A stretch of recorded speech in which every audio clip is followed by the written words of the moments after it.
दोस्तों, ये कहानी है नीरज की।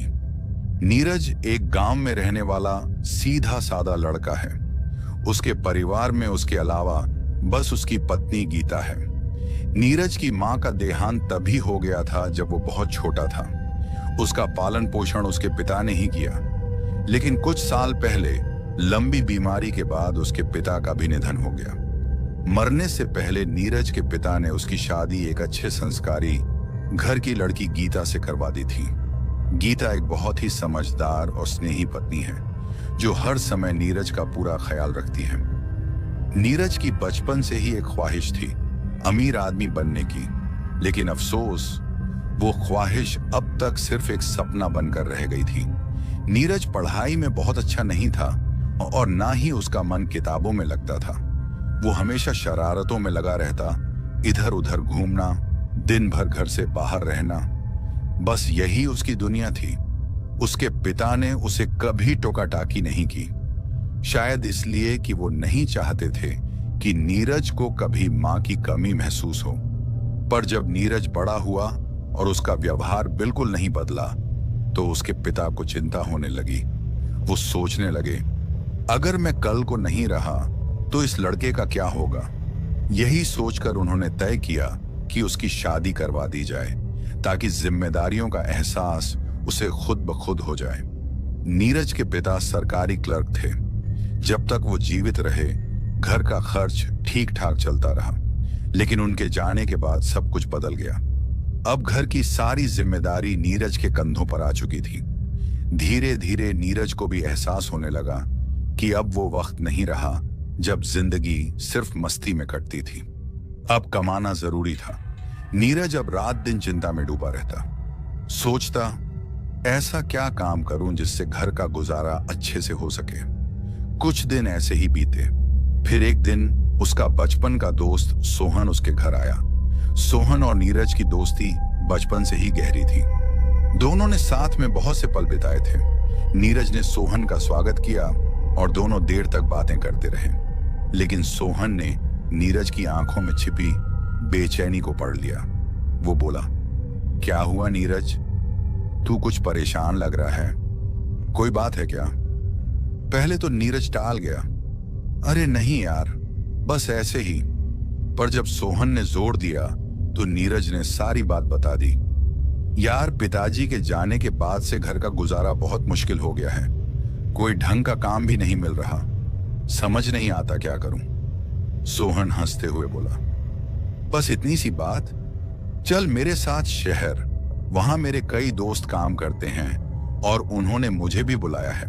तू भी चल, काम मिल जाएगा किसी फैक्ट्री में। नीरज को थोड़ी राहत मिली, पर उसने पूछा, काम क्या करना होगा।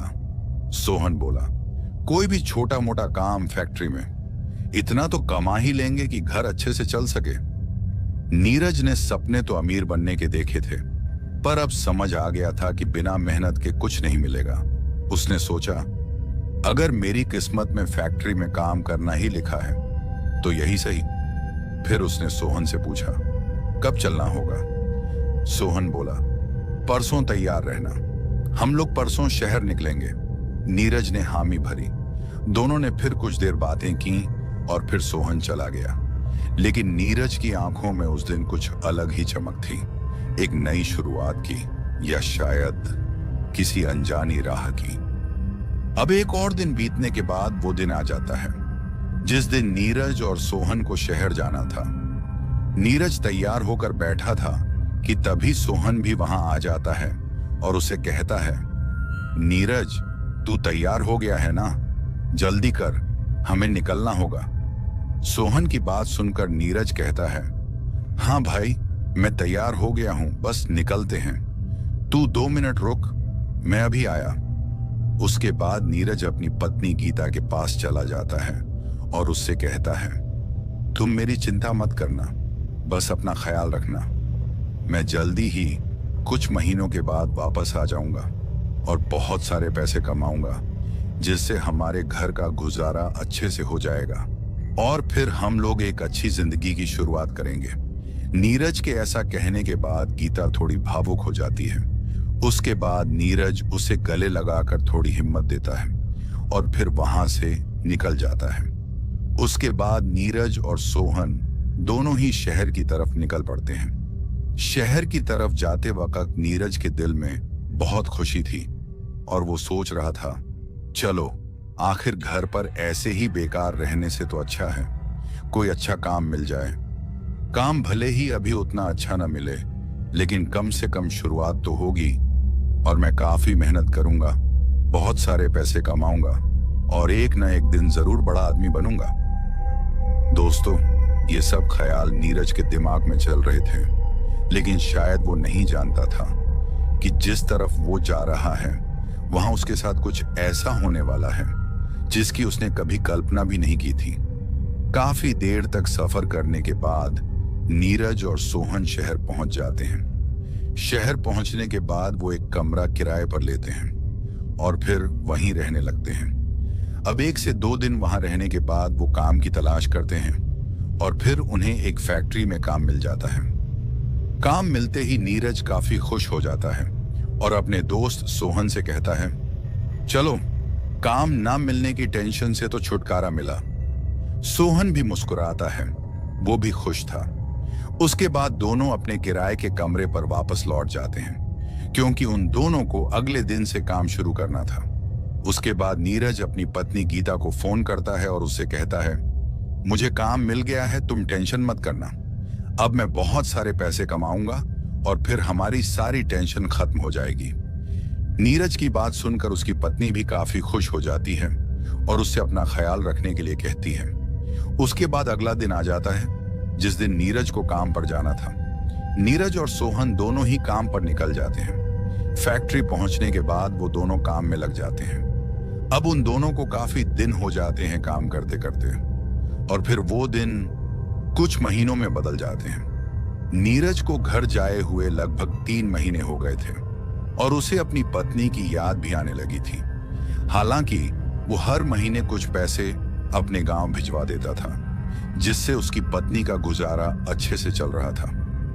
एक दिन जब नीरज अपना काम खत्म करके वापस आ रहा था तो वो देखता है कि सामने की तरफ 1 से 2 आदमी एक आदमी को धमकाने की कोशिश कर रहे थे। जिस आदमी को वो धमका रहे थे वो कोई अघोरी जैसा लग रहा था। वो 2 आदमी जो उसे धमका रहे थे दोनों ही काफी नशे में लग रहे थे, लेकिन ताज्जुब की बात यह थी कि इतना धमकाने के बाद भी वो अघोरी मुस्कुरा रहा था। अब जब वो लोग उस अघोरी को धमका रहे थे तो ये सारा नजारा नीरज देख लेता है और जब वो ये सब देखता है तो उसे काफी गुस्सा आता है क्योंकि नीरज कहीं भी अगर कुछ गलत होता देखे तो वो ये सब बर्दाश्त नहीं कर सकता था। उसके बाद नीरज उन आदमियों के पास चला जाता है जहां वो लोग उस अघोरी को धमका रहे थे। उन लोगों के पास पहुंचने के बाद नीरज उनसे कहता है, तुम जो भी हो यहां से चले जाओ, इस अघोरी बाबा को तंग करना बंद कर दो। अगर तुम लोगों ने मेरी बात नहीं मानी तो मुझसे बुरा कोई नहीं होगा। दोस्तों, नीरज दिखने में काफी हट्टा कट्टा था और उसकी अच्छी कदकाठी भी थी। नीरज की बात सुनकर वो दोनों आदमी थोड़े ढीले पड़ जाते हैं और फिर थोड़ी बहुत बहस करने के बाद वो लोग वहां से चले जाते हैं। उन लोगों के वहां से जाने के बाद नीरज उस अघोरी से कहता है, बाबा अब आप आराम से जहां जाना चाहते हैं जा सकते हैं, आपको कोई भी तंग नहीं करेगा। नीरज की बात सुनकर वो अघोरी पहले तो मुस्कुराता है और फिर नीरज से कहता है, आज तुमने मेरी मदद की है, तुम मेरे लिए इन लोगों से भिड़ गए। हालांकि ना तुम मुझे जानते हो और ना मैं तुम्हें, लेकिन फिर भी तुमने अपने कदम मेरी सहायता के लिए बढ़ाए। तुम्हारे इस साहस को देखकर मैं काफी प्रसन्न हुआ हूं। अगर भविष्य में कभी भी तुम्हें कोई परेशानी हो तो तुम मुझे याद करना। यहां से थोड़ी आगे एक श्मशान घाट है, वहीं मैं रहता हूं, वहां आ जाना। तुम्हारी सारी परेशानियों का हल मैं कर दूंगा। उसके बाद वो अघोरी वहां से चला जाता है और नीरज भी वहां से लौटकर अपने कमरे में आ जाता है। अब कुछ दिनों तक तो सब सामान्य रहता है, लेकिन फिर एक दिन जब नीरज और सोहन काम से वापस आ रहे थे तो नीरज सोहन से कहता है, यार सोहन, पिछले 3 महीनों से हम लोग काम कर रहे हैं लेकिन दिल में संतुष्टि नहीं है। जितनी मेहनत हम लोग करते हैं उस हिसाब से तो हमें पैसे नहीं मिलते, सैलरी भी हमारी कम है। इस काम से तो बस हमारे घर का गुजारा चल सकता है, बाकी जो हमारे सपने हैं वो तो पूरे नहीं हो सकते। उसके बाद नीरज सोहन से ये भी कहता है, यार सोहन, ये भी कोई जिंदगी है? बस दिन भर काम करो और शाम को थक हार कर वापस जाओ, सुबह फिर काम पर जाओ। ये मैंने कभी सोचा नहीं था सोहन। किस्मत ने मुझे ऐसा मोड़ दे दिया है कि अब कुछ समझ ही नहीं आ रहा कि आगे क्या करूं। जो जो सपने मैंने सोचे थे इस रास्ते से तो वो पूरे नहीं होने वाले। नीरज की बात सुनकर सोहन कहता है, यार तुम कुछ ज्यादा ही सोच रहे हो। तुम टेंशन मत करो, एक दिन सब ठीक हो जाएगा और ये दिन भी नहीं रहेंगे।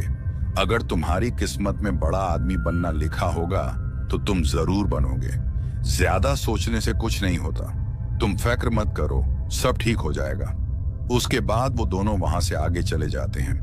अब नीरज और सोहन जब ये बातें रास्ते में वापस जाते हुए कर रहे थे तो उनकी बातें वो अघोरी सुन लेता है, और ये अघोरी वही होता है जिसकी मदद नीरज ने की थी।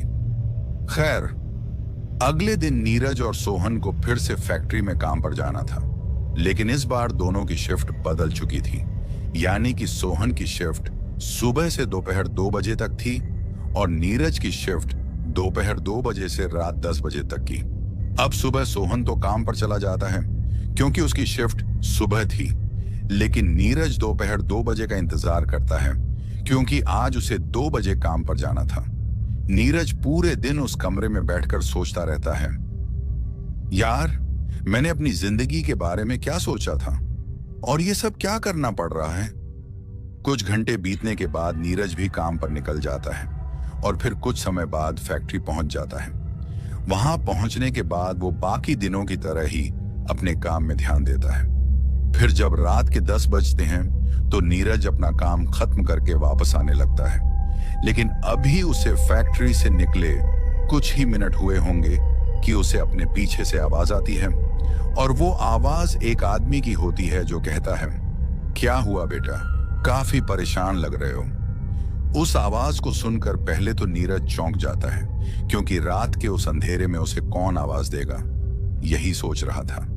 लेकिन फिर उस आवाज को सुनकर नीरज ने अपने मोबाइल की फ्लैशलाइट पीछे की तरफ की, और जैसे ही उसने पीछे देखा तो उसे एक अघोरी नजर आता है, और ये वही अघोरी होता है जिसे नीरज ने उन लोगों से बचाया था। अब जब नीरज उस अघोरी को देखता है तो वो उससे कहता है, बाबा आप इतनी रात को यहाँ क्या कर रहे हो।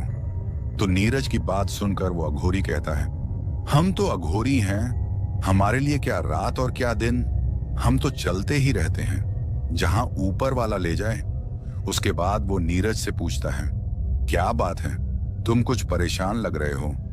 उस अघोरी की बात सुनकर पहले तो नीरज कहता है, कुछ नहीं बाबा, बस ऐसे ही। लेकिन फिर अघोरी के और ज्यादा पूछने पर नीरज उसे कहता है, बाबा काफी दिनों से परेशान हूं। जो मैंने अपनी जिंदगी के बारे में सोचा था वो तो अब मुझे कभी भी पूरा होता नहीं दिख रहा। अब तो शायद पूरी जिंदगी ऐसे ही गुजरने वाली है। नीरज की बात सुनकर वो अघोरी कहता है, अगर मैं तुम्हारी जिंदगी को बदल दूं तो कैसा रहेगा। अघोरी की बात सुनकर नीरज थोड़ा मुस्कुराता है और फिर कहता है, बाबा आप क्या मेरी जिंदगी बदलोगे। शायद मेरी किस्मत में ऐसे ही जिंदगी बिताना लिखा है। नीरज की बात सुनकर वो अघोरी कहता है, मुझे पता है कि तुम्हारी ख्वाहिश एक अमीर आदमी बनने की है, लेकिन अब कुछ दिनों से तुमने वो आस छोड़ दी है। लेकिन तुम फिक्र मत करो, मैं तुम्हारी मदद करूंगा। जो तुम्हारी ख्वाहिश है उसे मैं पूरा करूंगा। नीरज अघोरी की बात सुनकर कहता है, बाबा आप क्यों मुझे झूठे सपने दिखा रहे हो। क्योंकि नीरज मन ही मन सोच रहा था, ये अघोरी खुद का तो पालन पोषण मुश्किल से कर रहा है और ये मुझे अमीर कैसे बनाएगा। नीरज को तो बस उस अघोरी की बातें झूठी लग रही थी, लेकिन तभी वो अघोरी नीरज से कहता है, मैं जानता हूं तुम अभी यही सोच रहे हो कि ये अघोरी तुम्हें कैसे अमीर बनाएगा।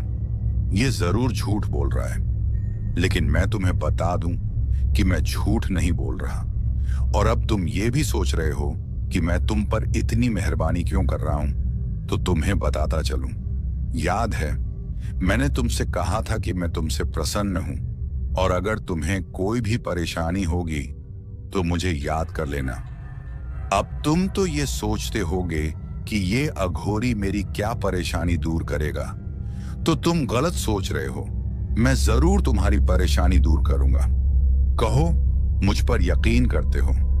अघोरी की बातें सुनकर अब नीरज को भी उस पर यकीन होने लगा था, इसलिए वो मन में सोच रहा था, एक बार यकीन करने में क्या जाता है। उसके बाद नीरज उस अघोरी से कहता है, हाँ बाबा, मुझे आप पर यकीन है। नीरज की बात सुनकर अघोरी उससे कहता है, कल जब तुम अपना काम खत्म करके वापस आओगे तो काम से लौटकर रात को सीधा मेरे पास आना। यहाँ पीछे की तरफ एक श्मशान घाट है, वहां चले आना, और डरना मत, मैं वहीं तुम्हें मिलूंगा। और कल जब तुम मुझसे मिलोगे तो ये सोच लेना कि तुम्हारी किस्मत बदलने वाली है, क्योंकि मैं तुम्हें कुछ ऐसी चीज दूंगा जिसके कारण तुम रातों रात अमीर आदमी बन जाओगे। तुम्हारे पास किसी चीज की कमी नहीं होगी। अघोरी की बात सुनकर नीरज मान जाता है और फिर सीधा वापस अपने कमरे की तरफ लौट जाता है। कमरे में पहुंचने के बाद नीरज ये सारी बात अपने दोस्त सोहन से कहता है, और वो उससे ये भी कहता है कि ये वही अघोरी है जिसके बारे में मैंने कुछ दिन पहले तुमको बताया था। अब नीरज की बात सुनकर सोहन उसे कहता है कि देख भाई, तू इस अघोरी से दूर ही रहे तो अच्छा है। मेरी मान, तो इन चक्करों में मत पड़। सोहन की बात सुनकर नीरज चुप हो जाता है। उसके बाद नीरज रात का खाना खाकर अपने बिस्तर पर लेट जाता है, लेकिन पूरी रात वो उस अघोरी की बातों को सोचता रहता है कि आखिर जो उस अघोरी ने मुझसे कहा है, क्या वो सच होगा? क्या सच में वो अघोरी मुझे अमीर बना सकता है? अब नीरज पर तो बचपन से ही अमीर बनने का भूत सवार था। तभी वो सोचता है कि कोई ना, एक बार उस अघोरी की बात पर यकीन कर लेता हूं और कल देख भी लूंगा कि आखिर ऐसी कौन सी चीज है उस अघोरी के पास जो मुझे अमीर बना देगी। नीरज के दिमाग में पूरी रात यही चल रहा होता है। फिर काफी देर ये सब सोचने के बाद उसे नींद आ जाती है। अब अगला दिन आ जाता है और नीरज रोज की तरह उस दिन भी फैक्ट्री में काम करने चला जाता है। उसके बाद वह अपनी शिफ्ट खत्म करके वापस लौटता है। लेकिन जब नीरज फैक्ट्री से वापस आ रहा होता है तो वो रास्ते में सोचता है कि क्या करूं, उस अघोरी के पास जाऊं या नहीं। इतनी रात को उस अघोरी के पास जाना क्या ठीक रहेगा। यही सब सवाल नीरज के दिमाग में चल रहे थे। और फिर नीरज ये भी सोचता है कि अगर मैं चला भी जाऊं तो सोहन से क्या कहूंगा। लेकिन फिर काफी देर सोचने के बाद नीरज खुद को उस अघोरी के पास जाने के लिए मना लेता है। उसके बाद वो अपने दोस्त सोहन को फोन करता है और उससे कहता है, सोहन, आज मैं वापस नहीं आऊंगा। मैं यहीं जो फैक्ट्री में मेरे साथ एक लड़का काम करता है, आज मैं उसके घर चला जाऊंगा। नीरज की बात सुनकर सोहन को अजीब तो लगता है, लेकिन फिर मान जाता है और कहता है, कोई बात नहीं। उसके बाद नीरज उस अघोरी के दिए पते की तरफ निकल जाता है, मतलब कि शमशान घाट की तरफ। नीरज काफी दिलदार इंसान था। वो भूत प्रेतों पर विश्वास नहीं करता था और न ही उसे किसी से डर लगता था। इसलिए इतनी रात को बिना डरे वो उस शमशान घाट की ओर चल पड़ता है। अब थोड़ी देर चलने के बाद नीरज उस शमशान घाट के पास पहुंच जाता है। थोड़ा इधर उधर देखने के बाद उसे एक जगह आग जलती हुई दिखती है। उसके बाद नीरज उस आग की तरफ चला जाता है। अब जैसे ही वो उस आग के पास पहुंचता है, तभी उसे वहां पर एक अघोरी बैठा हुआ दिखता है, जो कि आंखें बंद करके कुछ मंत्र जाप कर रहा था। अभी नीरज ये सब देख ही रहा था कि तभी वो अघोरी अपनी आंखें खोलता है और फिर नीरज से कहता है, आ गए तुम? अघोरी की बात सुनकर नीरज कहता है, हाँ बाबा जी, मैं आ गया। उसके बाद वो अघोरी नीरज को अपने सामने की तरफ बिठा लेता है और उससे कहता है, मैं आज जो तुम्हें दूंगा, क्या तुम उसे संभाल पाओगे? अघोरी की बात सुनकर नीरज उनसे कहता है, बाबा, मुझे कुछ समझ नहीं आ रहा। आप क्या मुझे देंगे और मैं क्या संभाल नहीं पाऊंगा? तो नीरज की बात सुनकर वो अघोरी कहता है, जो चीज मैं तुम्हें देने वाला हूं वो मेरी एक सिद्धि है जिसे मैंने काफी तप से प्राप्त किया है, और वो कोई ऐसी वैसी सिद्धि नहीं है। वो सिद्धि तुम्हें रातों रात अमीर बना देगी। अब अघोरी की बात सुनकर नीरज अंदर से काफी खुश हो जाता है और फिर उस अघोरी से कहता है, बाबा जी, ये कौन सी सिद्धि है जिसकी आप बात कर रहे हो? तो नीरज की बात सुनकर वो अघोरी कहता है, ये सिद्धि है करण पिशाचिनी की। और फिर वो अघोरी उससे ये भी कहता है, ये सिद्धि इतनी ताकतवर है कि अगर ये एक बार तुम्हें मिल गई तो तुम जो चाहे उससे करवा सकते हो। वो तुम्हें रातों रात अमीर बना देगी, तुम्हारी हर ख्वाहिश पूरी करेगी, जो भी तुमने आज तक सोची है। अब अघोरी की ये बात सुनकर नीरज काफी ज्यादा खुश हो जाता है और उस अघोरी से कहता है, बाबा जी, क्या सच में इस सिद्धि को प्राप्त करके मैं अमीर बन जाऊंगा? तो नीरज की बात सुनकर वो अघोरी कहता है, हाँ, तुम अमीर बन जाओगे। अघोरी की बात सुनकर नीरज उससे कहता है, अगर ऐसा है तो बाबा जी, आप जल्दी से वो सिद्धि मुझे दे दो। नीरज की बात सुनकर अघोरी उससे कहता है, जल्दबाजी मत करो, पहले पूरी बात सुनो। ये सिद्धि तो मैं तुम्हें दे दूंगा, लेकिन क्या तुम इसे संभाल पाओगे? तो अघोरी की बात सुनकर नीरज उससे कहता है, हाँ बाबा जी, संभाल लूंगा। उसके बाद अघोरी उससे कहता है, जिस सिद्धि को तुम संभालने की बात कर रहे हो, पहले उसके बारे में जान लो। जिस करण पिशाचिनी की मैं बात कर रहा हूं, वो जरूर तुम्हें अमीर बना देगी, लेकिन उसकी भी कुछ शर्तें होंगी जो तुम्हें माननी पड़ेंगी। अब अघोरी की बात सुनकर नीरज उससे कहता है, कैसी शर्तें? फिर अघोरी कहता है, वो तुमसे 3 वचन मांगेगी जो तुम्हें उसे देने होंगे।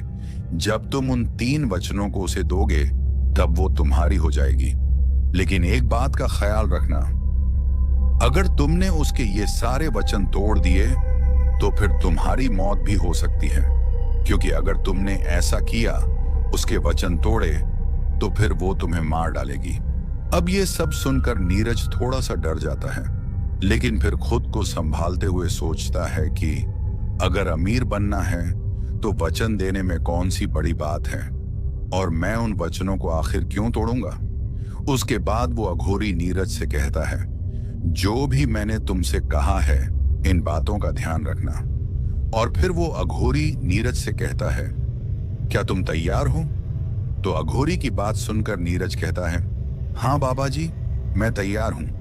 लेकिन शायद नीरज इस बात से अनजान था कि जिस सिद्धि को लेने की वो बात कर रहा है, वो आगे चलकर उसकी जिंदगी को बदतर बनाने वाली है। उसके बाद वो अघोरी काफी मंत्र जाप करता है और फिर कुछ मंत्र नीरज को भी अपने साथ पढ़ने के लिए कहता है। अब काफी देर मंत्र जाप करने के बाद वो अघोरी कुछ मंत्र नीरज को देता है, जो कि एक कागज पर लिखे होते हैं, और उसे कहता है कि इन मंत्रों को तुम्हें रोज जाप करना होगा।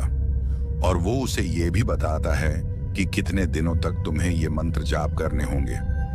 उसके बाद वो अघोरी नीरज से कहता है, अब तुम्हें अकेले रहना पड़ेगा।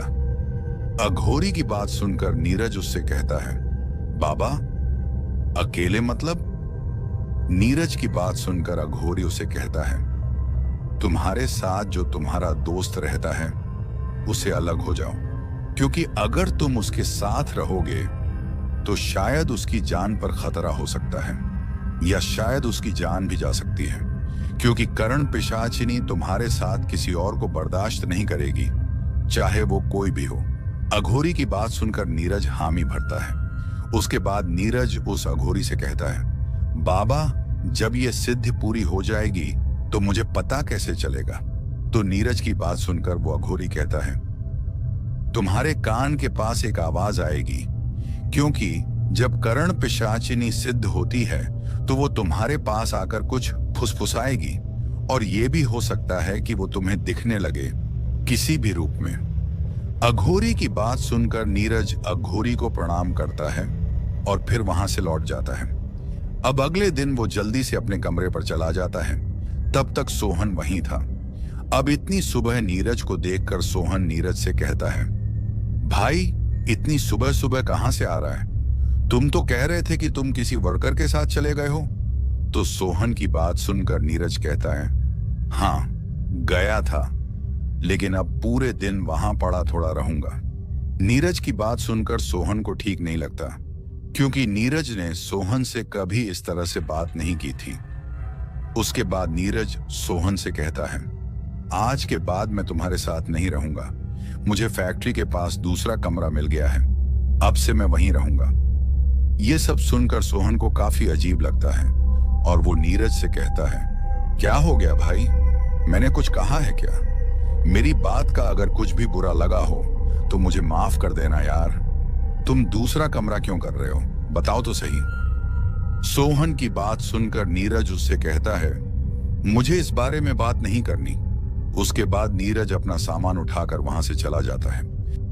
नीरज का इस तरह से कमरा छोड़कर जाने से सोहन को काफी अजीब लगता है और उसे दुख भी होता है। सोहन को कुछ समझ नहीं आ रहा था कि आखिर नीरज ऐसा क्यों कर रहा है। खैर, अब नीरज सोहन का साथ छोड़कर नई जगह रहने लग गया था और वहीं से वो काम करने जाया करता। हालांकि जब कभी भी सोहन नीरज को फैक्ट्री में मिलता, वो उससे वैसे ही बात करता जैसे पहले करता था। लेकिन जब कभी भी सोहन उससे यह बात पूछता कि आखिर तुमने कमरा क्यों छोड़ा, तो नीरज हमेशा इस बात को टाल देता। अब नीरज को अकेले रहते लगभग 1 महीना होने लगता है, लेकिन उसे अभी तक कोई भी एहसास नहीं हो रहा था।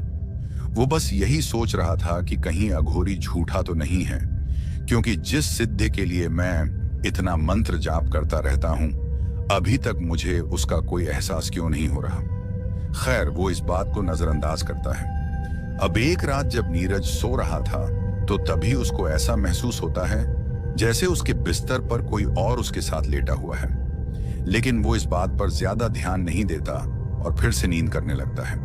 अब थोड़ी देर के बाद नीरज को फिर से कुछ महसूस होता है और वो एहसास ऐसा था कि जैसे किसी ने अपने हाथ को नीरज की कमर पर रख दिया हो और फिर हल्के से उस हाथ को उसके पेट की तरफ किया हो।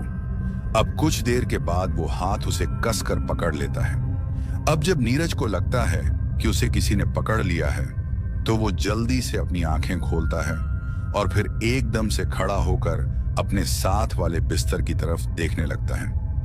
लेकिन जब वो अपने साथ वाले बिस्तर की तरफ देखता है, तो उसे कुछ भी नजर नहीं आता। अब जब उसे कुछ भी दिखाई नहीं देता, तो वो सोचता है कि जरूर मैंने कोई बुरा सपना देखा होगा। उसके बाद नीरज फिर से सो जाता है। अब अगले दिन नीरज फिर से काम पर चला जाता है, लेकिन उसे इस बात का पता नहीं था कि अब आज के बाद उसकी जिंदगी बदलने वाली है। खैर, इस बार नीरज फैक्ट्री के पास आधा घंटा पहले ही पहुंच जाता है। अब उसकी शिफ्ट तो 2 बजे थी, लेकिन वो 1:30 पर ही पहुंच गया था। अब आधा घंटा पहले पहुंचने पर वो फैक्ट्री के सामने एक कैंटीन होती है, वहां चला जाता है और सोचता है कि जब तक मेरी शिफ्ट आएगी तब तक क्यों ना चाय पी ली जाए। कैंटीन पर पहुंचते ही उसे वहां पर 2 और वर्कर मिल जाते हैं, जिनकी शिफ्ट भी नीरज के साथ ही थी। वो भी आज पहले ही वहां पहुंचे थे। खैर, अब नीरज भी उन 2 वर्करों के साथ बैठ जाता है और फिर चाय मंगवाकर पीने लगता है। अब वो तीनों बैठकर कुछ बातें करने लगते हैं। तभी उनमें से एक वर्कर नीरज से कहता है कि इस कैंटीन की चाय काफी अच्छी होती है। मैं जब भी काम पर आता हूँ, यहाँ की चाय पीकर जरूर जाता हूँ। अब तो इस चाय की आदत हो गई है। तो उस वर्कर की बात सुनकर नीरज उससे कहता है कि आज के बाद तुमको ये चाय नसीब नहीं होने वाली। ये बात सुनकर वो वर्कर नीरज से कहता है कि तुम ये कैसी बातें कर रहे हो, क्या तुम्हें मैं ही मिला हूं मजाक बनाने को? तो वर्कर की बात सुनकर नीरज कहता है कि मैं मजाक नहीं कर रहा।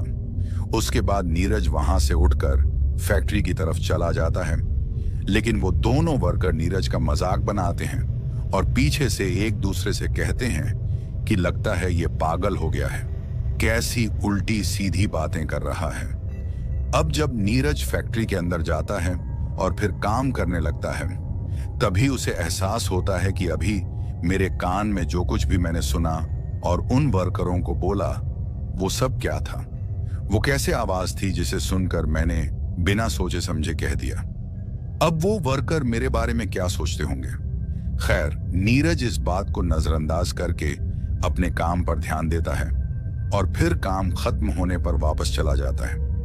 अब आज की रात भी जब नीरज घर पहुंचता है और फिर रात को सोता है तो उसे कल की तरह फिर से वो हाथ अपने ऊपर महसूस होता है और आज वो फिर से डर जाता है। लेकिन इस बार वो सोचता है कि कहीं ये जो कुछ मेरे साथ हो रहा है, कहीं ये उस सिद्धि का काम तो नहीं। उसके बाद नीरज इस बात पर ध्यान न देकर फिर से सो जाता है।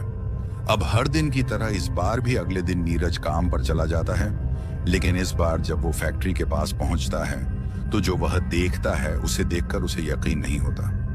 दोस्तों, नीरज जो देखता है वो ये था कि फैक्ट्री के सामने की तरफ जो कैंटीन थी उसमें रात को आग लगने से पूरी कैंटीन जलकर तहस नहस हो गई थी। उस कैंटीन की काफी बुरी हालत हो गई थी।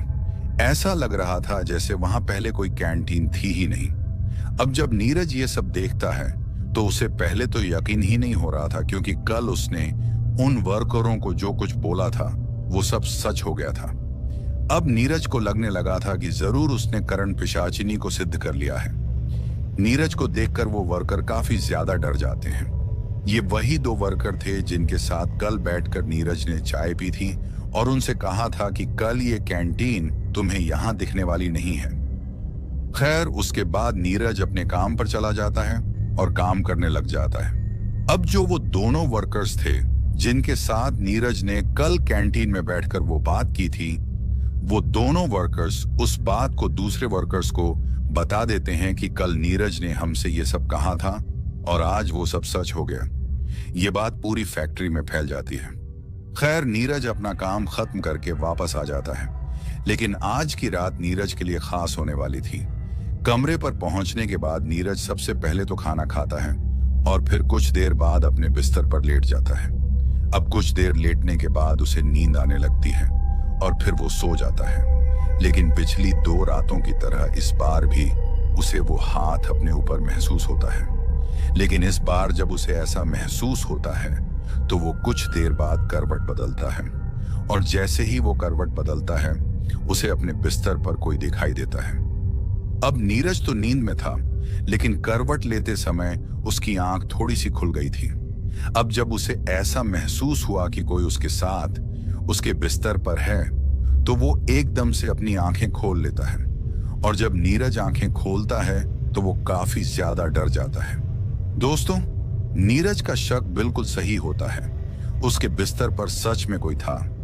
जैसे ही नीरज अपनी आंखें खोलता है वो देखता है कि उसके बगल में बिस्तर पर एक लड़की सोई हुई है जो देखने में काफी खूबसूरत लग रही थी और वह नीरज को ही देख रही थी। वो लड़की इतनी खूबसूरत थी कि नीरज ने आज तक वैसी कोई लड़की नहीं देखी थी। लेकिन फिर कुछ देर देखने के बाद नीरज थोड़ा डरते हुए उसे कहता है, तुम कौन हो और यहां मेरे कमरे में क्या कर रही हो? तो नीरज की बात सुनकर वो लड़की पहले तो मुस्कुराती है और फिर कहती है, तुम मुझे नहीं जानते क्या? तुम ही तो इतने दिनों से मुझे बुला रहे थे और अब जब मैं तुम्हारे पास हूं तो तुम मुझसे पूछते हो कि मैं कौन हूं। उस लड़की की बात सुनकर नीरज समझ जाता है और सोचता है कि ये लड़की जो मेरे सामने इस तरह से लेटी हुई है ये कोई और नहीं, जरूर करण पिशाचिनी होगी। उसके बाद नीरज उससे डरते हुए कहता है, हाँ, मैं जान गया हूं कि तुम कौन हो। नीरज की बात सुनकर वो थोड़ा मुस्कुराती है और फिर कहती है, तुमको मुझसे डरने की जरूरत नहीं है, मैं आज से तुम्हारी होने वाली हूं। उस करण पिशाचिनी की बात सुनकर नीरज उससे कहता है, क्या तुम मेरी सभी ख्वाहिशें पूरी करोगी? तो नीरज की बात सुनकर वो कहती है, हाँ, मैं तुम्हारी सभी ख्वाहिशें पूरी करूंगी, लेकिन सबसे पहले तुम्हें मुझे 3 वचन देने होंगे। अब अघोरी ने पहले ही नीरज को बता दिया था कि वो तुमसे 3 वचन मांगेगी, इसीलिए अघोरी की बात याद करके नीरज उससे कहता है, मैं जरूर तुम्हें वो 3 वचन दूंगा जो तुम मुझसे मांगोगी। नीरज की बात सुनकर वो करण पिशाचिनी कहती है, एक बार फिर से सोच लो, अगर तुमने इन वचनों को तोड़ा तो हो सकता है तुम जिंदा ना रहो। करण पिशाचिनी की बात सुनकर नीरज कहता है, मुझसे सब मंजूर है, तुम अपने वचन बताओ। नीरज अमीर बनने के लिए किसी भी हद तक जा सकता था, इसीलिए उसने उस करण पिशाचिनी को वचनों के लिए हामी भर दी। लेकिन शायद वो इस बात को नहीं जानता था कि वो कितनी बड़ी गलती कर रहा है और आगे चलकर उसके साथ क्या होने वाला है। खैर, नीरज की बात सुनकर वो करण पिशाचिनी उसे कहती है, तो सुनो, मेरा पहला वचन है कि तुम मेरे अलावा किसी भी स्त्री के साथ कोई भी रिश्ता नहीं रखोगे। तुम्हें जो भी शारीरिक संबंध बनाने होंगे वो सिर्फ मेरे साथ ही बनाने होंगे। किसी भी औरत से तुम्हारा कोई भी संबंध नहीं होगा। आज से तुम सिर्फ मेरे रहोगे। बोलो, क्या तैयार हो पहला वचन देने के लिए? अब करण पिशाचिनी की बात सुनकर नीरज पहले थोड़ा सोचता है, क्योंकि उसे अपनी पत्नी गीता की चिंता हो रही थी। लेकिन फिर सोचता है कि अगर मैंने इसे वचन देने से मना कर दिया तो ये चली जाएगी और मैं फिर कभी अमीर आदमी नहीं बन पाऊंगा। दोस्तों, मैंने आपको पहले भी कहा है, अमीर बनने के लिए नीरज किसी भी हद तक जा सकता है। इसलिए नीरज उस करण पिशाचिनी को पहला वचन दे देता है। अब करण पिशाचिनी उससे दूसरा वचन कहती है, आज के बाद तुम अपने घर में किसी भी भगवान की पूजा नहीं करोगे। वचन दो मुझे। नीरज ये वचन भी उसे दे देता है। उसके बाद करण पिशाचिनी उसे अपना तीसरा और आखिरी वचन कहती है। वो कहती है, मुझे तीसरा वचन ये दो कि तुम हमेशा मेरी बात मानोगे। चाहे मैं तुम्हारे कान के पीछे भी कुछ कहूं तो भी तुम उसे कभी भी अनसुना नहीं करोगे और मेरे बारे में किसी को भी कभी कुछ नहीं बताओगे। मुझे वचन दो। करण पिशाचिनी की बात सुनकर नीरज ये तीसरा वचन भी उसे दे देता है। अब जब ये तीनों वचन नीरज से मिल जाते हैं तो वो काफी खुश हो जाती है। वो नीरज से कहती है, आज से मैं तुम्हारी हुई। जब तक तुम जिंदा रहोगे मैं तुम्हारी रहूंगी। मैं तुम्हें कभी छोड़कर नहीं जाऊंगी और न तुम कभी जाना। और इन तीनों वचनों को याद रखना, ये कभी टूटने न पाए, इस बात का ख्याल रखना। उसके बाद नीरज हामी भरता है। फिर करण पिशाचिनी नीरज के करीब आती है और उसे गले लगाती है। उसके बाद वो उसके साथ शारीरिक संबंध भी बनाती है। अब अगले दिन नीरज काफी खुश था, क्योंकि उसकी अमीर बनने की ख्वाहिश अब जल्दी पूरी होने वाली थी। उसके बाद नीरज उस करण पिशाचिनी से कहता है, मैं अब बिल्कुल भी वक्त गंवाना नहीं चाहता, मुझे अमीर बना दो। तो नीरज की बात सुनकर वो कहती है, तुम रोज की तरह काम पर चले जाओ। अब जब वो करण पिशाचिनी नीरज से ऐसा कहती है तो नीरज को काफी अजीब लगता है और वह कहता है, अब तो तुम मेरे साथ हो, अब मुझे काम पर जाने की क्या जरूरत है? तो नीरज की बात सुनकर वो उससे कहती है, आज तुम काम पर जाओ तो सही, तुम्हें खुद पता चल जाएगा कि आज से तुम्हारी जिंदगी बदलने वाली है। अब करण पिशाचिनी की बात सुनकर नीरज मान जाता है और फिर वो सीधा अपनी फैक्ट्री की तरफ काम करने निकल जाता है। अब जैसे ही नीरज फैक्ट्री पर पहुंचता है तो वो देखता है कि सभी वर्कर्स उसे काफी अजीब नजरों से देख रहे होते हैं, क्योंकि उन दो वर्कर्स ने पहले ही उन दूसरी फैक्ट्री में काम करने वाले लोगों को वो बात बता दी थी कि नीरज ने जो भी कहा था वो सब सच साबित हुआ है। मतलब कैंटीन वाली बात अब फैक्ट्री में सब लोगों को पता चल गई थी। खैर, नीरज उन सब लोगों की तरफ ध्यान न देकर अपने काम पर लग जाता है। अब थोड़ी देर के बाद उस फैक्ट्री का मालिक आ जाता है और फिर वो नीरज को अपने पास बुलाता है, क्योंकि फैक्ट्री के मालिक को भी ये बात पता चल गई थी कि इसने कल जो भी उस कैंटीन के बारे में कहा था वो सब सच हुआ है। उसके बाद वो फैक्ट्री का मालिक नीरज से कहता है कि तुम्हें कैसे पता था कि वो कैंटीन तबाह होने वाली है? तो फैक्ट्री के मालिक की बात सुनकर नीरज उससे कहता है कि मुझे कुछ एहसास हुआ था, तभी मैंने ऐसा कहा था। अब मेरी बात सच हो गई, उसमें मेरी क्या गलती? नीरज की बात सुनकर फैक्ट्री का मालिक कहता है, मुझे तो लगता है कि कहीं उस फैक्ट्री की तबाही में तुम्हारा हाथ तो नहीं।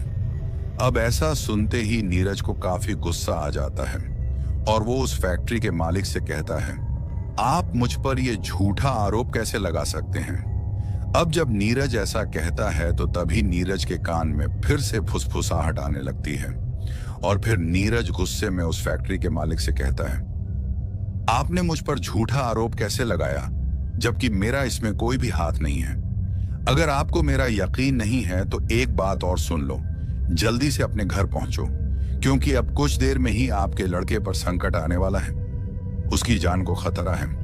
अब जब नीरज ऐसा कहता है तो फैक्ट्री के मालिक को भी गुस्सा आ जाता है और वो नीरज को उस फैक्ट्री से धक्के मारकर बाहर निकलवा देता है और उससे कहता है कि ये आदमी पागल हो गया है। अब जब नीरज को फैक्ट्री से इतना बेइज्जत करके निकाला जाता है तो उसे काफी बुरा लगता है। उसके बाद नीरज अपने रूम पर लौट जाता है और काफी गुस्सा करता है। अब जब नीरज की ऐसी हालत वो करण पिशाचिनी देखती है तो वो उससे कहती है, क्या हुआ, तुम इतना गुस्सा क्यों कर रहे हो? तो करण पिशाचिनी की बात सुनकर वो उससे कहता है, अब तो खुश हो ना तुम, मुझे बेइज्जत करवाकर। तुमने जो भी मेरे कान में बोला मैंने वही कहा, फिर भी उस फैक्ट्री के मालिक ने मेरे साथ ऐसा बर्ताव किया। नीरज की बात सुनकर वो उससे कहती है, तुम फिक्र मत करो, मैंने जो भी तुमसे करवाया है तुम्हारे भले के लिए ही किया है। अब से कुछ देर बाद वो फैक्ट्री का मालिक तुम्हारे कदमों में होगा।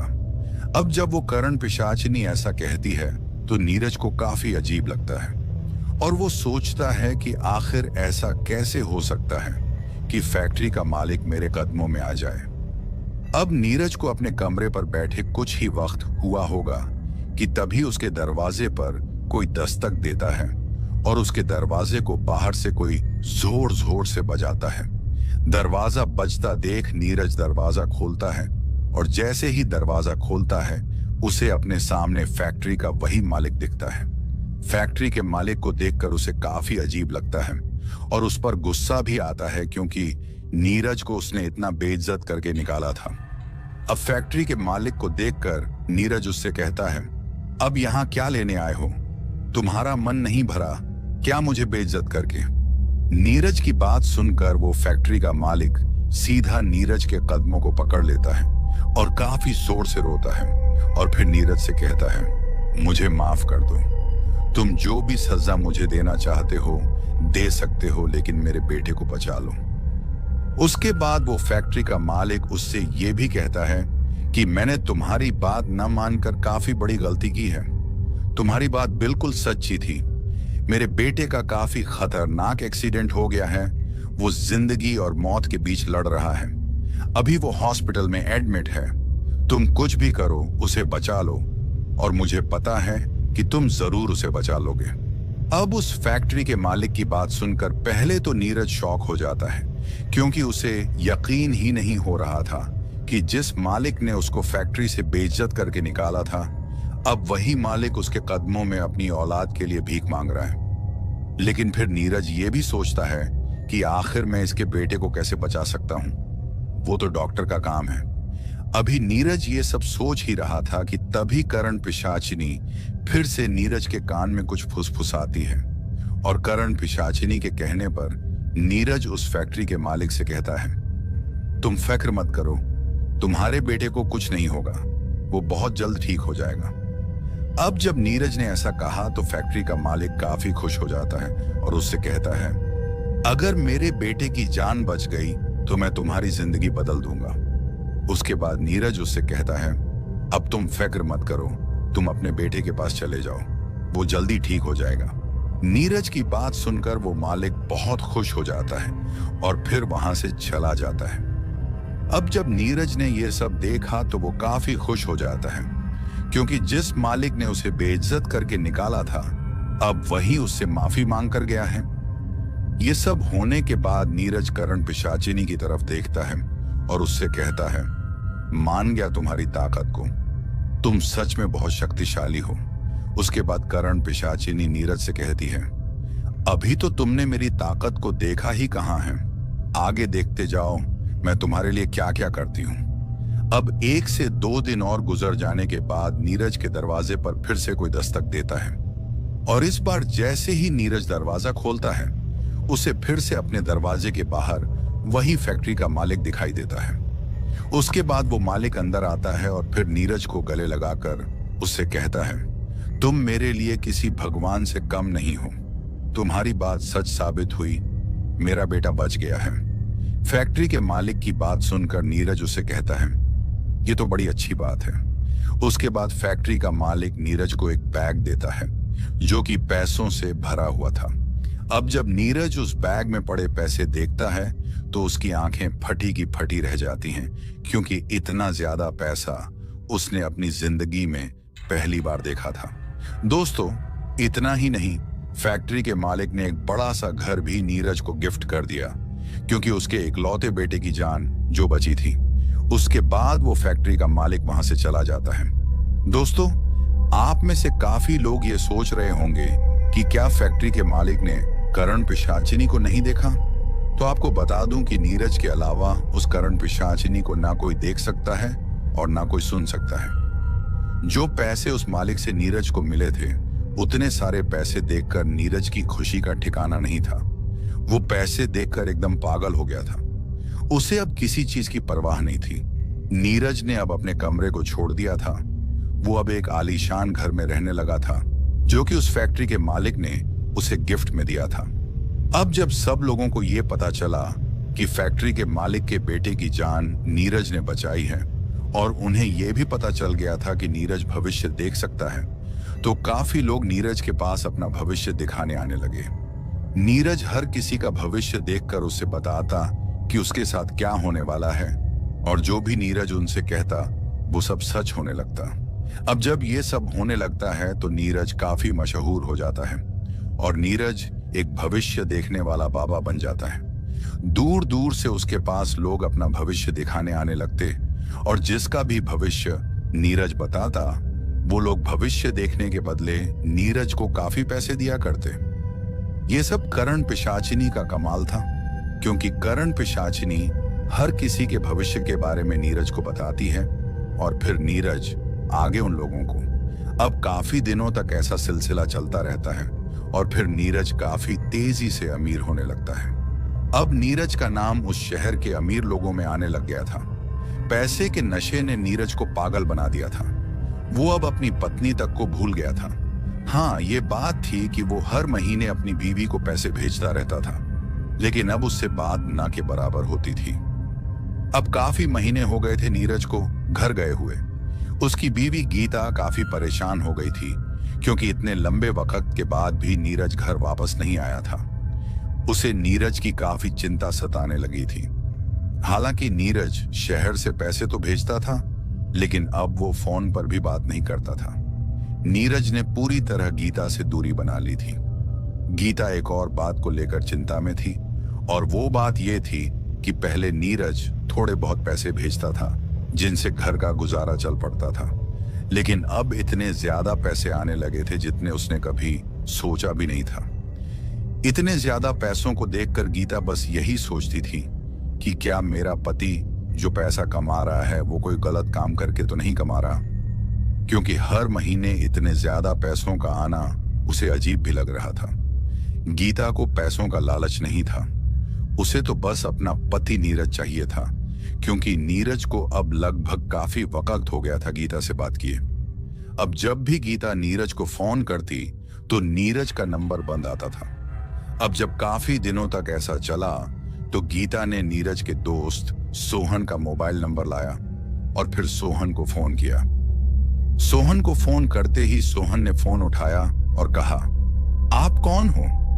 तो सोहन की बात सुनकर गीता उससे कहती है, भैया मैं गीता बोल रही हूं। काफी दिन हो गए हैं भैया, नीरज का नंबर ही नहीं लगता। वो ठीक तो है ना? कहां पर है वो? क्या आप मेरी बात उनसे करवा सकते हो? तो गीता की बात सुनकर सोहन गीता से कहता है, भाभी जी, नीरज तो मुझसे अलग रहता है। अब तो वो काफी बड़ा आदमी बन गया है।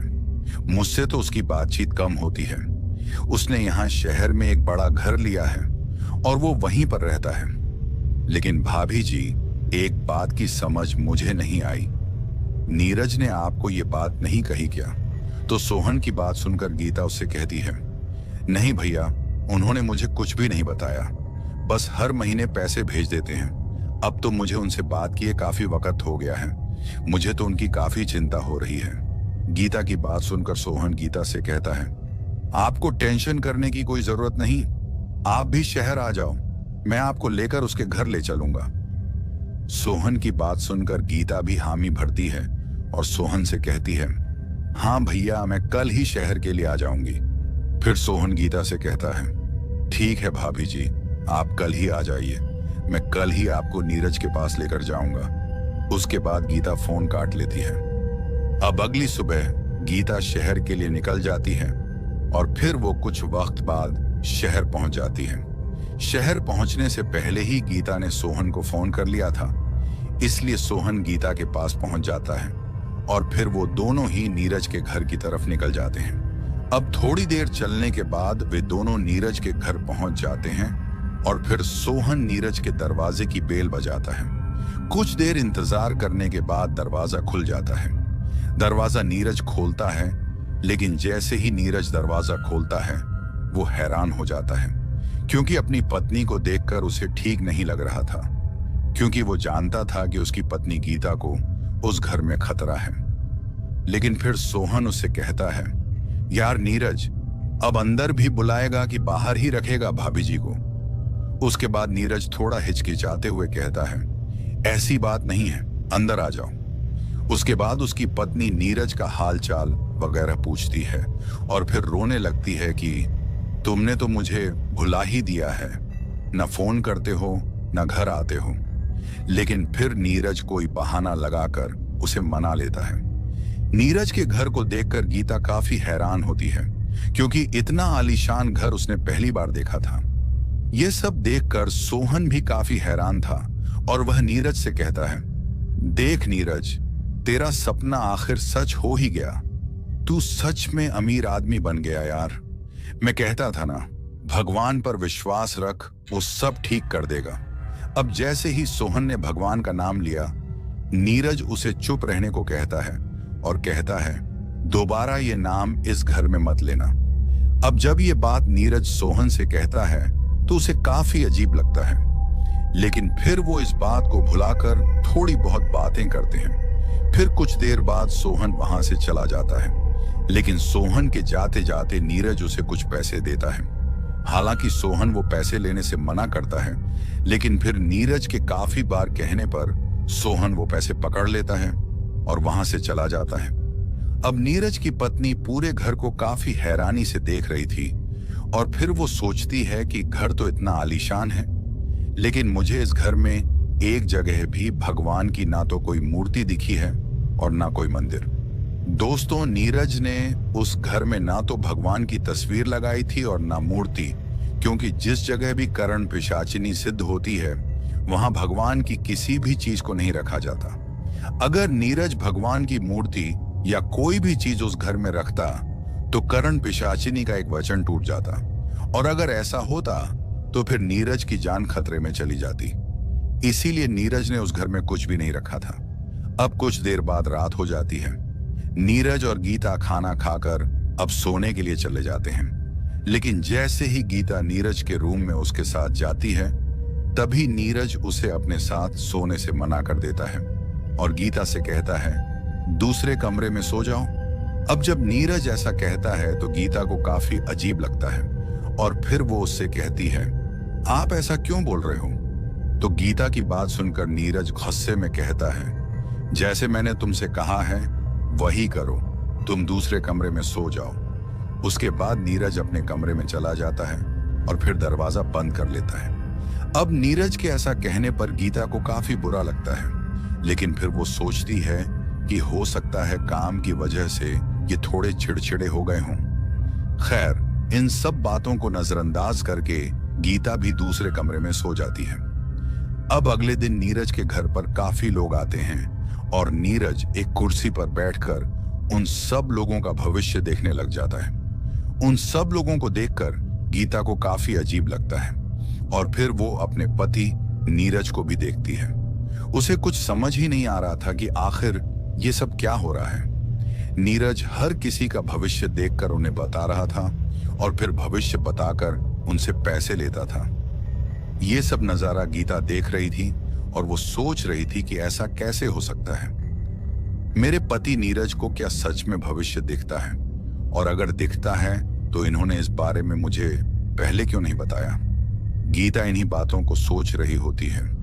अब थोड़ी देर बाद वो सब लोग वापस चले जाते हैं और फिर गीता अपने पति नीरज के पास चली जाती है और फिर नीरज से कहती है, क्या आप सच में भविष्य देख सकते हो?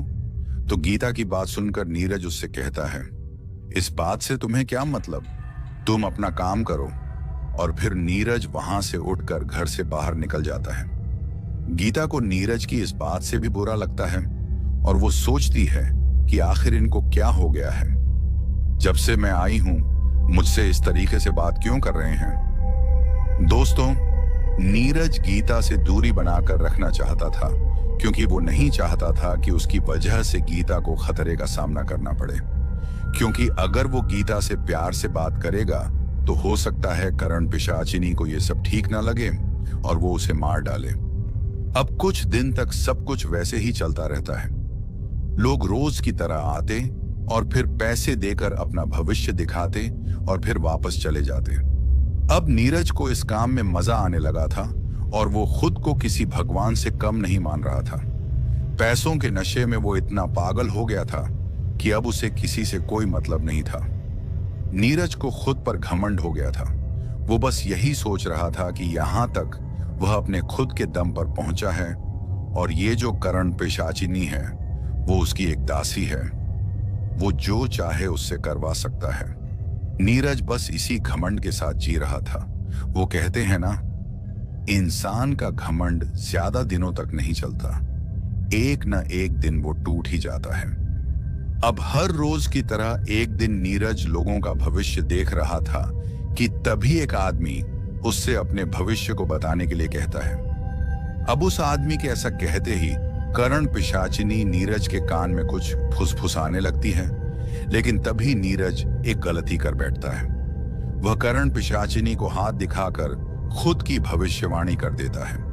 नीरज ने पहली बार करण पिशाचिनी को अनसुना किया था और जब नीरज ने उसे अनसुना किया तो करण पिशाचिनी को काफी गुस्सा आ जाता है और वह जोर से चीखती है और फिर जोर जोर से चिल्लाकर नीरज से कहती है, तुमने मेरा पहला वचन तोड़ दिया है, तुमने मुझे अनसुना किया है, इसकी सजा तुम्हें जरूर मिलेगी। अब करण पिशाचिनी की बात सुनकर नीरज की हालत खराब हो जाती है और वो काफी ज्यादा डर जाता है क्योंकि नीरज ने बहुत बड़ी गलती की थी। ये बात नीरज जानता था। अब करण पिशाचिनी की बात सिर्फ नीरज सुन सकता था, उसके अलावा कोई नहीं। इसीलिए दूसरे लोगों को करण पिशाचिनी की कोई भी आवाज नहीं आई थी। उसके बाद नीरज उन सब लोगों को वापस जाने के लिए बोल देता है और फिर वहां से उठकर घर से बाहर निकल जाता है। घर से बाहर निकलकर नीरज काफी डरा हुआ महसूस करता है क्योंकि वो जान गया था कि उसने कितनी बड़ी गलती की है।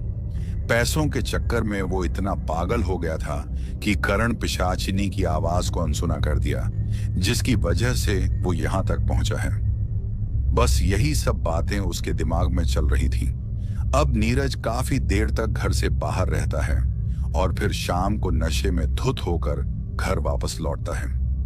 घर वापस आकर जब गीता उसकी ये हालत देखती है तो वो काफी डर जाती है और उसे नीरज की चिंता होने लगती है क्योंकि नीरज ने आज से पहले कभी भी कोई नशा नहीं किया था। अब गीता नीरज को उसके कमरे में ले जाती है और फिर उसे उसके बिस्तर पर सुलाकर वापस आने लगती है। लेकिन जैसे ही गीता नीरज को सुलाकर वापस दूसरे कमरे की तरफ आने लगती है कि तभी नीरज गीता का हाथ पकड़ लेता है और उसे अपने पास सुला लेता है। अब नीरज नशे में धुत था। उसे इस बात का कोई भी पता नहीं था कि वो क्या कर रहा है और फिर नीरज उस रात अपनी पत्नी के साथ शारीरिक संबंध बना लेता है। नशे में चूर नीरज को कुछ भी पता नहीं चलता कि उसने कितनी बड़ी गलती कर दी है। अब जब सुबह होती है तो नीरज अपनी आंखें खोलता है और नीरज जब अपनी आंखें खोलता है तो वो काफी हैरान हो जाता है क्योंकि उसके बिस्तर पर उसके साथ उसकी पत्नी सोई हुई थी। और जब वो अपनी पत्नी को अपने साथ एक ही बिस्तर पर देखता है तो वो काफी ज्यादा डर जाता है क्योंकि अब नीरज ने करण पिशाचिनी का दूसरा वचन भी तोड़ दिया था। अब जब नीरज ने करण पिशाचिनी का दूसरा वचन तोड़ा तो उसे फिर से उस करण पिशाचिनी की भयानक चीख सुनाई देती है और वह उससे कहती है कि आज तुमने मेरा दूसरा वचन भी तोड़ा है, इसकी सजा भी तुम्हें मिलेगी।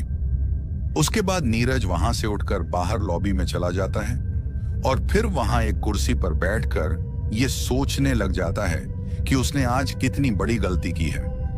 उसे कल नशा नहीं करना चाहिए था, वो बस खुद को कोस रहा था। अब धीरे धीरे वो दिन भी बीत जाता है और फिर रात आ जाती है। अब जैसे ही रात होती है तो नीरज रात का खाना खत्म करके अपने कमरे में चला जाता है और आज वो गीता को अपने साथ नहीं सुलाता, बल्कि उससे कहता है कि तुम अपने कमरे में चली जाओ, मेरे ज्यादा करीब आने की कोशिश भी मत करना। नीरज की ऐसी बात सुनकर उसे फिर से दुख होता है, क्योंकि गीता को कुछ समझ ही नहीं आ रहा था। कभी उसका पति उसे ठीक से बात करता है और कभी गुस्से से। खैर, नीरज उसके बाद अपने कमरे में चला जाता है और फिर कुछ देर सोचने के बाद उसे नींद आ जाती है। लेकिन शायद उसे इस बात का पता नहीं था कि आज के बाद उसकी नींद हराम होने वाली है। अब जैसे ही नीरज को सोए हुए कुछ ही वक्त हुआ होगा कि तभी उसे महसूस होता है कि उसकी छाती पर कोई बैठा हुआ है, और जब उसे अपनी छाती पर काफी भार महसूस होता है तो नीरज अपनी आंखें खोलता है। अब जैसे ही नीरज अपनी आंखें खोलता है तो नीरज की आंखें फटी की फटी रह जाती हैं और वो डर के मारे कांपने लग जाता है। दोस्तों, जैसे ही नीरज अपनी आंखें खोलता है वो देखता है कि उसकी छाती पर कोई और नहीं बल्कि वही करण पिशाचनी बैठी हुई होती है। लेकिन इस बार उसका पूरा रूप बदल चुका था।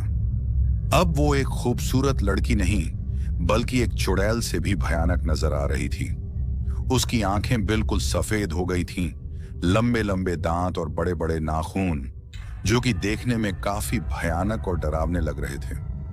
उसका चेहरा इतना भयानक था कि अगर कोई भी देख ले तो उसे हार्ट अटैक हो जाए। इतना भयानक नजारा देखकर नीरज की हालत खराब हो जाती है और वो थर थर कांपने लग जाता है। नीरज के पूरे शरीर को मानो जैसे लकवा मार गया हो, उसके जिस्म ने जैसे काम करना बंद कर दिया था। अब जब वह करण पिशाचनी उसकी छाती पर बैठी होती है तो वो नीरज से कहती है, तुमने मेरे 2 वचनों को तोड़ा है, मैं तुम्हें ऐसी ही छोड़ने वाली नहीं हूं, सिर्फ एक वचन और अगर तुमने वो तोड़ा तो वो दिन तुम्हारी जिंदगी का आखिरी दिन होगा। उसके बाद वह करण पिशाचनी काफी भयानक तरीके से हंसती है और हंसने के बाद वह नीरज को एक जगह से पटक कर दूसरी जगह फेंक देती है। वह करण पिशाचनी नीरज की काफी बुरी हालत कर देती है। उसके बाद नीरज जोर से चिल्लाता है क्योंकि उसे काफी तकलीफ हो रही थी। अब नीरज की चीखें सुनकर उसकी पत्नी अपने कमरे से बाहर आ जाती है और फिर वह नीरज का कमरा खोलने लगती है, लेकिन कमरा अंदर से बंद होता है। नीरज की चीखें अभी भी सुनाई दे रही थीं। गीता को कुछ समझ ही नहीं आ रहा था। उसके बाद गीता सोहन को फोन करती है और उसे नीरज के घर बुलाती है। थोड़ी देर बाद सोहन भी वहां पहुंच जाता है और सोहन के पहुंचते ही वह नीरज के कमरे का दरवाजा तोड़ देता है। दरवाजा टूटने के बाद जब गीता और सोहन अंदर जाते हैं तो नीरज की हालत देखकर वह लोग काफी डर जाते हैं, क्योंकि नीरज खून से लथपथ था और उसकी हालत अब काफी नाजुक थी। सोहन ने देर न करते हुए जल्दी से अपने दोस्त नीरज को वहां से उठाया और फिर उसे अस्पताल ले गया। गीता भी सोहन के साथ अस्पताल में ही थी। नीरज की ऐसी हालत देखकर गीता काफी रोती है। उसे कुछ समझ ही नहीं आ रहा था कि आखिर नीरज की ऐसी हालत किसने की है। नीरज अस्पताल में जिंदगी और मौत के बीच लड़ रहा था। उसके बाद गीता सोहन से कहती है, सोहन भैया, तुम दोनों के बीच ऐसा क्या हुआ था जो मेरे पति तुमसे अलग रहने लग गए? तो गीता की बात सुनकर सोहन गीता से कहता है, हमारे बीच ऐसा कुछ भी नहीं हुआ था, लेकिन पता नहीं नीरज को क्या हुआ था। उसने सिर्फ मुझसे ये कहा था कि मैं तुम्हारे साथ नहीं रहूंगा, मुझे अलग रहना है। बस यही बात हुई थी मेरी नीरज से। उसके बाद गीता सोहन से कहती है, भैया कोई तो बात होगी जो आपसे ये अलग हुए होंगे, थोड़ा अपने दिमाग पर जोर देकर सोचो। तो गीता की बात सुनकर सोहन उससे कहता है, नीरज के कमरा छोड़ने के एक दिन पहले उसने मुझे एक अघोरी के बारे में बताया था कि वो उसे अमीर बना देगा। फिर मैंने नीरज से कहा था कि अघोरी की बातों में मत आना। बस मुझे इतना ही याद है। उसके अगले दिन नीरज मुझसे अलग रहने लग गया था। सोहन की बात सुनकर गीता उसे कहती है, वो अघोरी कहाँ रहता है सोहन भैया, क्या आपको मालूम है? तो गीता की बात सुनकर सोहन उसे कहता है, एक बार नीरज ने मुझसे कहा था कि यहीं जहां मैं रहता हूं वहां से थोड़े पीछे की तरफ एक शमशान घाट है, वहीं वो अघोरी रहता है। लेकिन भाभी जी, आप उस अघोरी के बारे में क्यों पूछ रही हो? तो सोहन की बात सुनकर गीता कहती है, सोहन भैया, तुम मानो या ना मानो, इसमें जरूर उस अघोरी का हाथ है। हमें उस अघोरी को ढूंढना होगा। उसके बाद सोहन और गीता दोनों उस शमशान घाट पर चले जाते हैं और जैसे ही वो वहां पहुंचते हैं, उन्हें एक अघोरी वहां बैठा हुआ दिखता है। अब जैसे ही वो अघोरी उन्हें देखता है तो गीता और सोहन उसके पास चले जाते हैं। अब जैसे ही गीता उस अघोरी को बुलाने वाली होती है, तभी वो अघोरी आगे से कहता है, मुझे पता था कि तुम लोग आओगे, मैं तुम लोगों का ही इंतजार कर रहा था।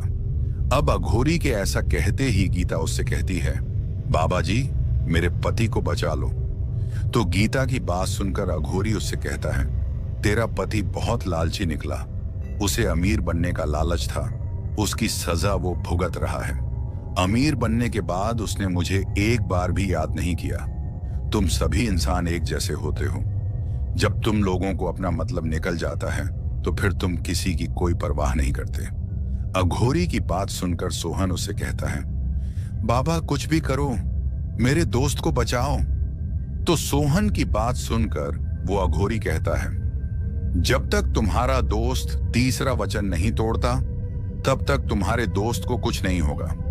वो तुम्हारे दोस्त को हर रोज अधमरा करके छोड़ेगी, क्योंकि उसने कर्ण पिशाचिनी के 2 वचन तोड़े हैं, जिनकी सजा उसे मिल रही है। जब तक वो तीसरा वचन नहीं तोड़ेगा, तब तक वो उसे मरने भी नहीं देगी।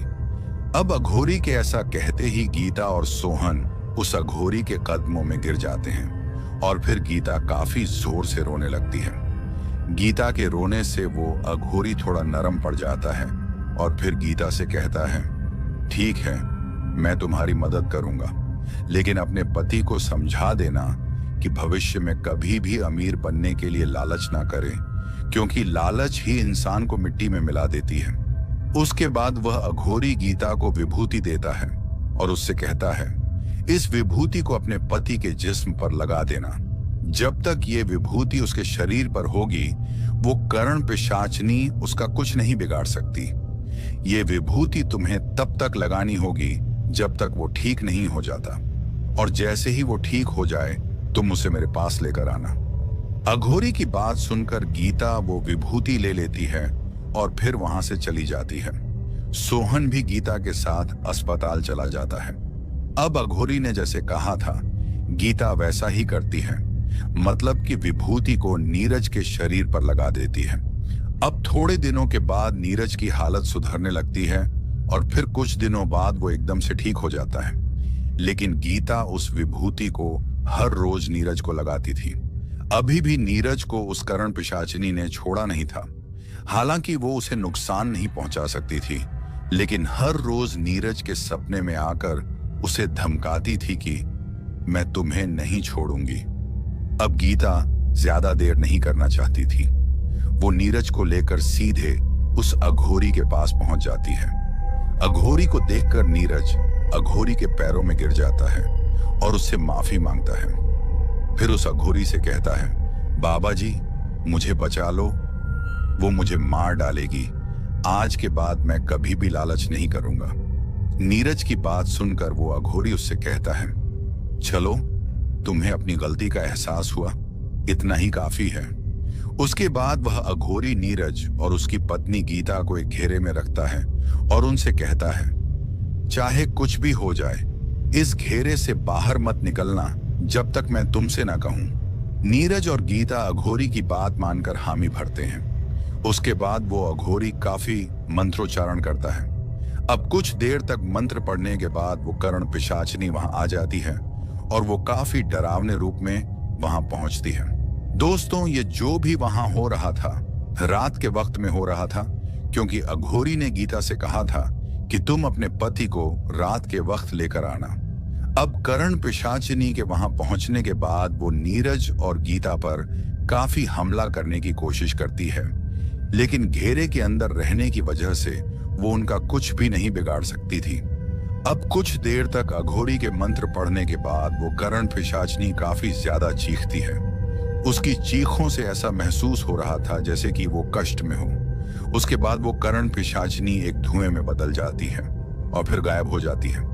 उसके बाद वो अघोरी नीरज और गीता से कहता है, अब तुम लोग सुरक्षित हो, आज के बाद वो तुम्हारा कुछ भी नहीं बिगाड़ सकती। उसके बाद नीरज और गीता उस अघोरी का धन्यवाद करते हैं और फिर उसका आशीर्वाद लेकर वहां से वापस आ जाते हैं। दोस्तों, हमें कभी भी इन सिद्धियों की तरफ नहीं जाना चाहिए। चाहे कोई भी सिद्धि हो, हमें इन चीजों से बचना चाहिए और हमें कभी भी लालच नहीं करनी चाहिए, क्योंकि लालच ही इंसान को मिट्टी में मिला सकती है। तो दोस्तों, कैसी लगी हमारी ये कहानी? अगर आपको ऐसी और भी कहानियां सुननी हैं, तो हमारे चैनल को सब्सक्राइब करना बिल्कुल मत भूलिएगा।